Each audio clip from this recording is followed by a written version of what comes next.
بسم الله الرحمن الرحيم وبه نستعين والصلاة والسلام على النبي الأمين محمد وآله وصحبه أجمعين أما بعد.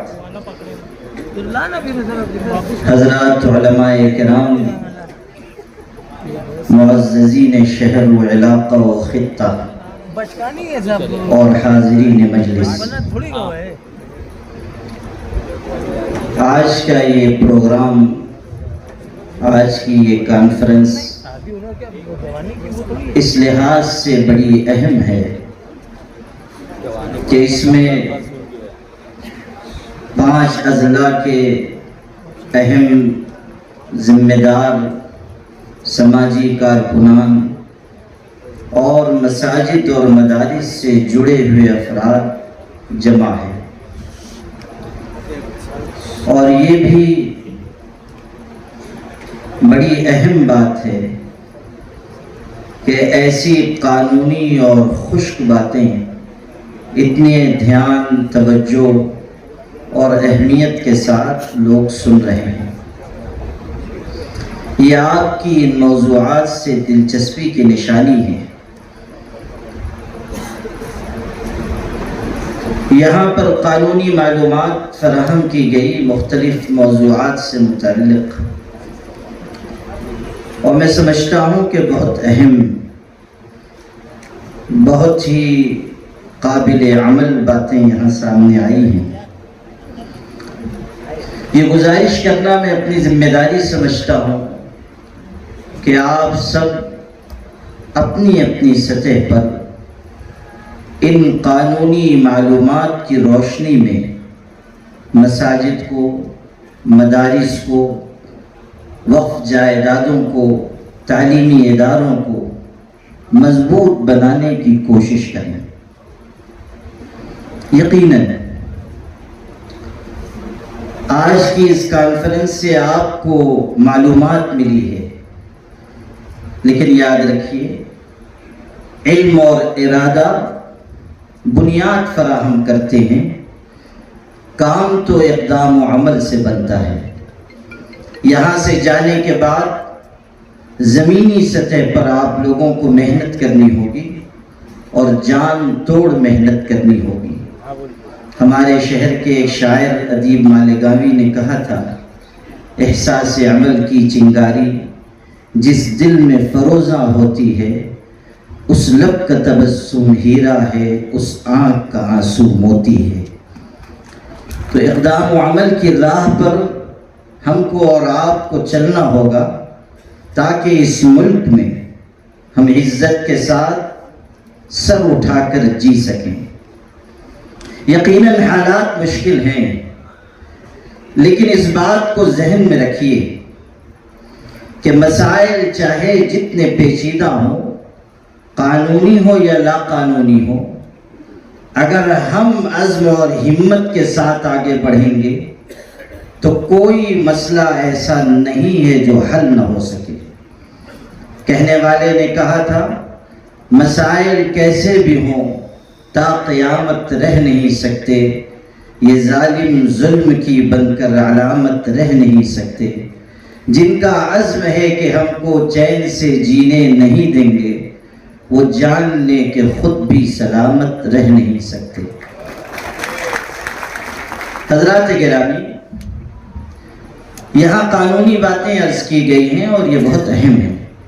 ان کو پھیلانا، پہنچانا، لوگوں تک ان کی ترسیل ضروری ہے، لیکن یہ بھی نہ بھولیے کہ مسئلہ اس ملک میں صرف قانون کا نہیں ہے، لا قانونیت کا بھی ہے۔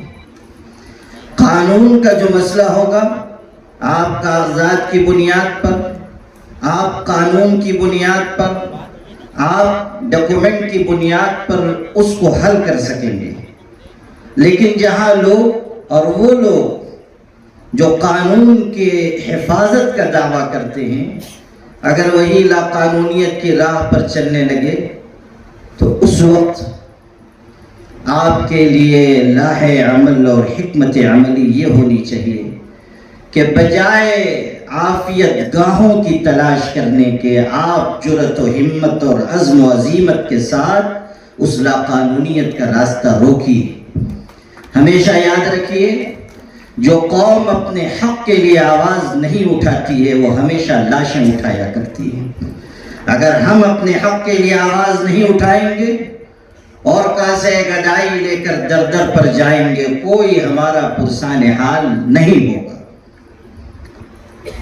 آج حالت یہ ہے کہ ابھی وقف ایکٹ 2025 زمینی سطح پر نافذ نہیں ہوا، لیکن اسی قانون کو بنیاد بنا کر مدارس پر کارروائی، مساجد پر کارروائی جاری ہے۔ جب سپریم کورٹ میں سنوائی چل رہی ہے تو یہ جو کارروائی ہے یہ قانون ہے یا لاقانونیت، اس کا فیصلہ کرنا ہوگا۔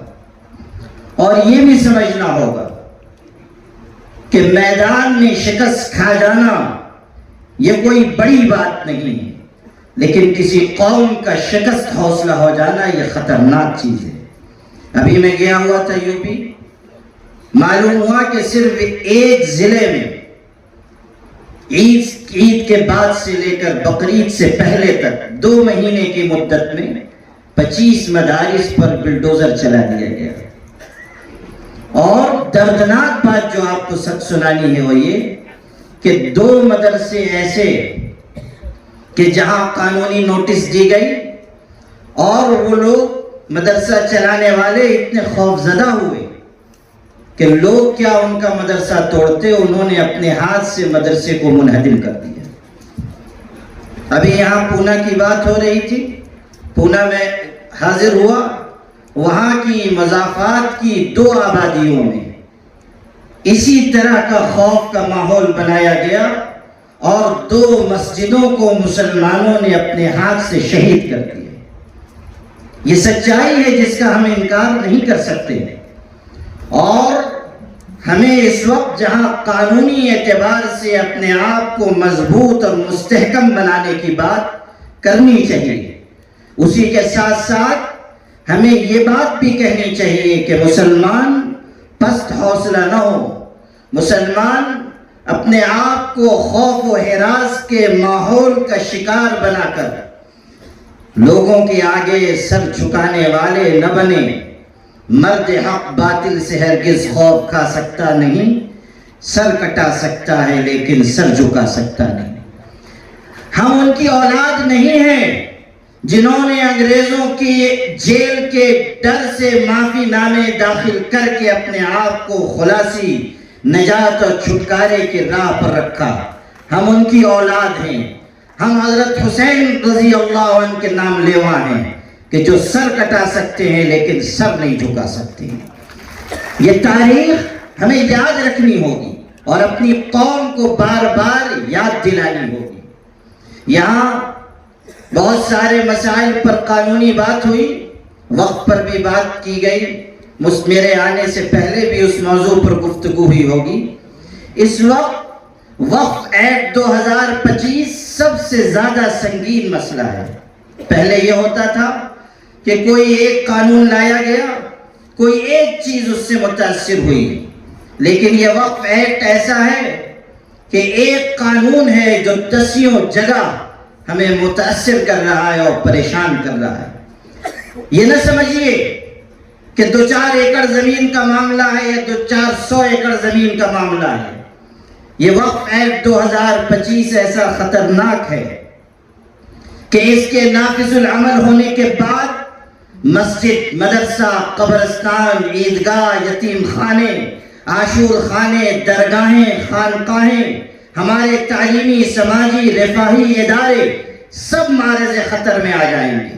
آج جو لوگ یہ سمجھ کر کہ جب وقت آئے گا دیکھا جائے گا اپنی عافیت گاہوں میں چھپے بیٹھے ہیں، یاد رکھیں کہ جب مشکل وقت آئے گا نہ آپ باقی رہیں گے نہ آپ کی عافیت گاہیں باقی رہیں گی۔ آپ کو آج میدان عمل میں اترنا پڑے گا۔ شتر مرغ کی طرح اگر ہم ریت میں سر چھپا لیں اور سمجھیں کہ طوفان نہیں آیا ہے، اس سے بڑی خوش فہمی اور کوئی نہیں ہو سکتی۔ وقف ایکٹ مذہب کے خلاف، وقف ایکٹ دستور کے خلاف ہے. ہم یہ نہیں کہہ رہے ہیں کہ صرف مسلمانوں کے خلاف ہے، یہ وقف کا قانون دستور کے بھی خلاف ہے. کیا ہمارا دستور یہ نہیں کہتا کہ کسی بھی انسان کو کسی مذہب پر چلنے کی، اس کی تبلیغ اور نشر و اشاعت کی آزادی ہے؟ کیا ہمارے دستور میں یہ نہیں ہے کہ کسی بھی شخص کے ساتھ مذہب کی بنیاد پر، رنگ کی بنیاد پر، نسل کی بنیاد پر کوئی تفریق نہیں کی جا سکتی؟ لیکن اس قانون کے ذریعے تفریق کی جا رہی ہے. اس قانون کے ذریعے مذہب میں مداخلت ہے. ایک ہمارے منسٹر نے ایک پارلیمنٹ میں کہہ دیا کہ وقف کا معاملہ دھارمک نہیں ہے، یہ مینجمنٹ کا معاملہ ہے. کیسے مینجمنٹ کا معاملہ ہے؟ وقف خالص مذہبی اور شرعی چیز ہے. ہاں، وقف بورڈ مینجمنٹ کا معاملہ ہے. وقف ایکٹ جو بنایا گیا ہے وہ مینجمنٹ کا معاملہ ہے، وہ کنٹرول کرنے کے لیے. لیکن وقف کا معاملہ تو خالص مذہبی ہے اور اس میں مداخلت ہو رہی ہے. آپ کہہ رہے ہیں کہ کوئی وقف کرنے والا ہوگا جب تک وہ 5 سال کا پریکٹسنگ مسلمان نہ ہو وقف نہیں کر سکتا ہے. پریکٹسنگ مسلمان کی شرط لگائی گئی. یہ ہمارے سب ماہرین قانون ہیں. میں ان سے پوچھنا چاہوں گا کہ یہ پریکٹسنگ مسلمان کی ڈیفینیشن ذرا بتا دیجیے. یہ بتا دیں یا کلیکٹر بتا دے یا جج حضرات بتا دیں کہ اس کا کیا مطلب ہے. کوئی ڈیفینیشن نہیں ہے باعمل مسلمان کی. لکھ دیا گیا قانون میں کہ 5 سال کا پریکٹسنگ مسلمان ہونا ضروری ہے. بھائی صاحب، کلیکٹر کیسے طے کرے گا کہ یہ 5 سال کا پریکٹسنگ مسلمان ہے؟ آپ CCTV فوٹیج نکالیں گے کہ یہ نماز پڑھتا ہے کہ نہیں؟ رمضان میں آپ CID لگائیں گے کہ دیکھیے یہ غسل خانے میں جا کے پانی تو نہیں پیتا ہے، روزہ رکھتا ہے کہ نہیں رکھتا ہے؟ کیسے آپ طے کریں گے کہ یہ باعمل مسلمان ہے؟ سمجھیے اس کو. یہ قید اس لیے لگائی گئی کہ کل جب آپ جائیں گے کہ مجھے مسجد کے لیے زمین دینی ہے، کلیکٹر کہے گا ثابت کیجئے کہ آپ 5 سال کے باعمل مسلمان ہیں. اور وہ بیچارہ پریشان، کلیکٹر کہہ دے گا یہ 5 سال کا باعمل مسلمان نہیں ہے، وقف نہیں کر سکتا ہے. مسجد کی راہ رک گئی، مدرسے کی راہ رک گئی. عجیب بات ہے. آپ کہہ رہے ہیں باعمل مسلمان اور کوئی تعریف نہیں ہے. پتہ نہیں کیسے لوگوں کے مشورے سے یہ قانون بنایا گیا ہے. میں تو نہیں سمجھ پا رہا ہوں. ایک طرف کہہ رہے ہیں غیر مسلم وقف نہیں کر سکتا، اسی قانون میں ہے غیر مسلم وقف نہیں کر سکتا. پھر آپ کہہ رہے ہیں کہ وقف بورڈ میں 11 میں سے 7 لوگ غیر مسلم ممبر ہوں گے. وقف سینٹرل کونسل میں 21 میں سے تقریباً 13 غیر مسلم ممبر ہوں گے. واہ بھائی واہ. 1995 کا قانون تھا، اس میں غیر مسلم وقف کر سکتا تھا. اور جتنی زمینیں دی ہیں غیر مسلم راجاؤں نے، وہ سب وقف کی زمینیں وقف مانی گئی. اس قانون کے نافذ ہونے کے بعد وہ ساری وقف پراپرٹی وقف کے زمرے سے نکل جائے اور آئندہ کوئی غیر مسلم وقف نہیں کر سکتا. لیکن وقف بورڈ کا ممبر بنے گا، اور 1 2 نہیں 7 سال. اندازہ کیجئے، ایک طرف آپ وہ کہہ رہے ہیں، ایک طرف یہ کہہ رہے ہیں. پتہ نہیں کن کے مشورے سے بنایا گیا ہے. ویسے ہمارے جو حضرات ہیں وہ بہت زیادہ پڑھے لکھے ہیں ماشاءاللہ. آپ لوگ بھی سب جانتے ہیں ایسے پڑھے لکھے لوگ ہیں کہ پہلے BA کرتے ہیں پھر میٹرک پاس کرتے ہیں. تو اس لیے ہو سکتا ہے آپ لوگ بہت دیر سے خوش باتیں سن رہے ہیں. ایسا تو ایک دلچسپ بات بھی سنا دیتا ہوں. ایسا معلوم ہوتا ہے کہ بوجھ بجھکڑ سے مشورہ کر کے بنایا گیا ہے. بوجھ بجھکڑ کیا ہے وہ سن لیجیے. ایک صاحب تھے، گاؤں میں رہتے تھے اور وہ اندھوں میں کانا راجا تھے. گاؤں والے سب بھولے بھالے، یہ تھوڑے سمجھدار. ایک دن ایسا ہوا کہ ہاتھی گزر گیا گاؤں سے، رات کے وقت گزرا، اور وہ ہاتھی جانتے نہیں تھے گاؤں والے. اب جو ہاتھی کے نقوش قدم صبح دیکھے سب حیران. لوگوں نے بوجھ بجھکڑ صاحب کو بلایا کہ ارے ذرا بتائیے یہاں سے کون گزرا ہے، اتنے بڑے بڑے پیر کے نشان ہیں. تو انہوں نے بہت غور و خوض کیا، شاید استخارہ بھی فرمایا ہو. اس کے بعد کہنے لگے کہ ایسا معلوم ہوتا ہے کہ کسی ہرن کے پیر میں چکی پھنس گئی تھی اور وہ چکی لے کر گزر گیا ہے، تو اسی کے نشان قدم ہے. پھر وہ بیچارہ تھوڑی دیر میں مسکرانے لگا، پھر رونے لگا۔ تو لوگوں نے کہا کہ آپ پہلے مسکرائے پھر رونے لگے، کیا بات ہے؟ تو وہ بیچارہ کہنے لگا بوجھ بچکڑ کہ میں اس بات پر ہنسا کہ دیکھو اتنا مشکل مسئلہ تھا، میں نے چٹکیوں میں حل کر دیا، اور رونا اس پر آیا کہ جب میں مر جاؤں گا تو تمہارے اتنے مشکل مسئلے کون حل کیا کرے گا، تو رونا اس پہ آیا۔ یہ ہیں ہمارے حضرات۔ آپ بتائیے کہ ایک طرف آپ قانون میں ایک بات کہہ رہے ہیں، دوسری طرف دوسری بات، پھر مذہب کی بنیاد پر آپ تفریق کر رہے ہیں۔ ہندو انڈومنٹ بورڈ میں کوئی مسلمان ممبر ہوگا؟ سپریم کورٹ نے سوال کیا ہے۔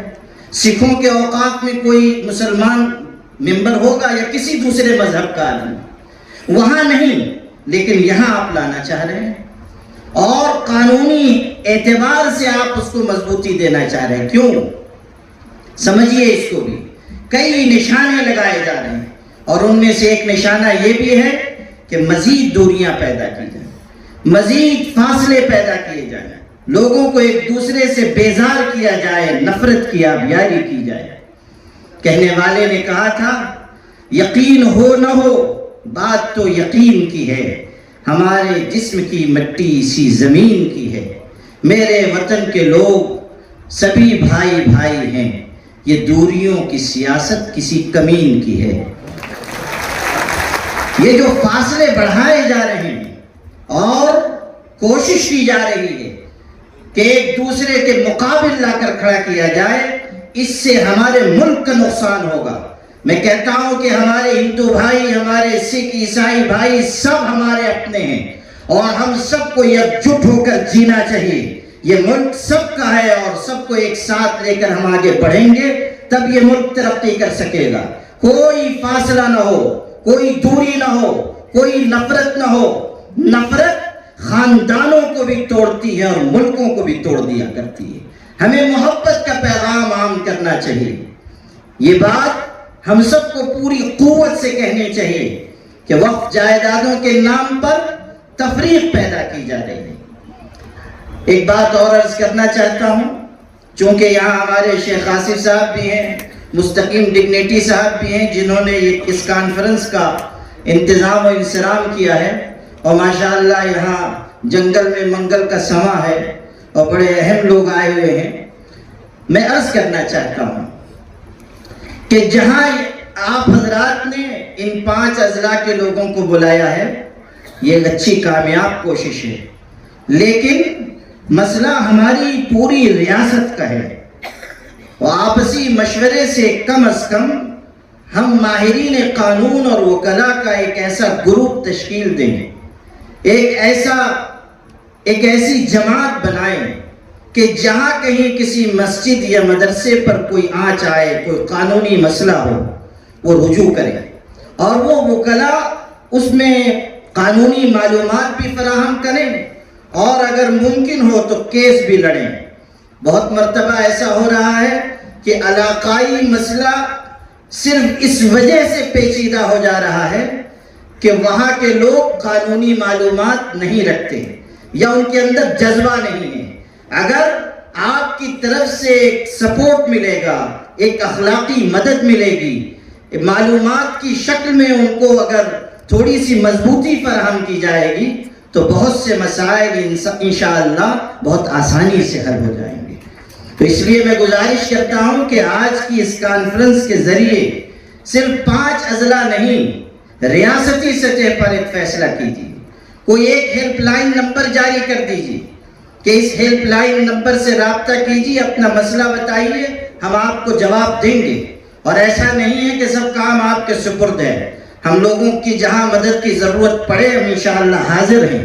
یہ آپ کا مسئلہ نہیں ہے، یہ پوری ملت کا مسئلہ ہے، یہ ہماری پوری ریاست، ہمارے پورے ملک کا مسئلہ ہے، اور ہم سب کو اس وقت سیاسی، جماعتی، مسلکی، ذات پات اور برادری کی تمام تفریق سے اوپر اٹھ کر ملت واحدہ بن کر اس دشواری کا مقابلہ کرنا چاہیے، اور یہ پیغام دینا چاہیے کہ ہماری آپس کی جو دوری ہے وہ کسی بنیاد پر ہو، چاہے وہ باقی رہے یا ختم ہو جائے، لیکن اللہ کے نام پر اور حضرت نبی کریم صلی اللہ علیہ وسلم کی مبارک نسبت پر ہم سب ایک ہیں، ایک تھے، ایک ہیں اور ایک رہیں گے انشاءاللہ۔ یہ پیغام ہم سب کو مضبوطی سے دینا چاہیے۔ تو اس لیے میں عرض کر رہا ہوں کہ کوئی ایسا نظام بنے کہ ہم پوری ریاست کے لوگوں کو حوصلہ دے سکیں، قوت فراہم کر سکیں، قانونی مدد بھی دے سکیں، اخلاقی مدد بھی دے سکیں، اور جہاں ضرورت پڑے اگر حالات نازک ہو تو ہم جائیں اور ہم وہاں کے مسلمانوں کے آگے کھڑے ہوں اور کہیں کہ اگر خطرہ آیا ہے، کوئی مشکل آئی ہے، تو پہلے اس کا نشانہ ہم بنیں گے، بعد میں آپ کی نوبت آئے گی۔ اس جذبے کے ساتھ اگر ہم کام کریں گے تو انشاءاللہ کوئی دشواری نہیں رہے گی۔ نور کی یہ کرن ظلمات پہ بھاری ہوگی، رات تمہاری ہے تو کیا صبح ہماری ہوگی۔ میں شکر گزار ہوں جناب شیخ آصف صاحب کا اور جناب مستقیم صاحب کا اور جناب اکرم الجبار صاحب، عبدالکریم سالار صاحب، اور ماشاءاللہ پوری جماعت یہاں دانشوران قوم و ملت کی جمع ہے۔ ان سب حضرات نے یہ برمحل بروقت اقدام کیا ہے، اور اللہ نے چاہا تو یہ صدا بصحرا نہیں ہوگی، دور تک پہنچے گی، دیر تک گونجے گی انشاءاللہ۔ وآخر دعوانا الحمدللہ۔